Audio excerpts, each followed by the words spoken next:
ko po ay Jessica Arcelias Olevo. Nakatira ako sa Barangay 81, Marasbaras, Tacloban City.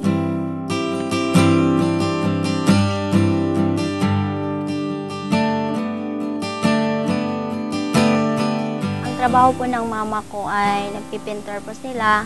Ako minsan nagliliha sa mga hotel. Isang linggo pong sahod niya ay umabot lang po ng 1,000. Pinagkakasya rin lang po yun para sa pagkain namin. May times po na 2 beses lang kami kumakain kasi nagtitipid.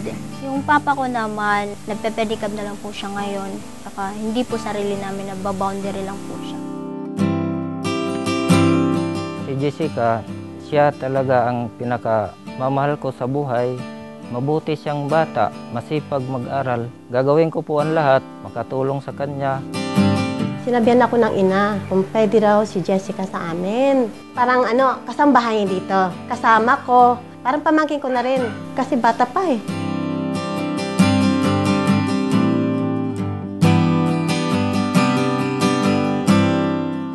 Ipinapangako ko pong mag-aaral ako ng mabuti. Magsisipag po ako upang matupad ang aking mga pangarap.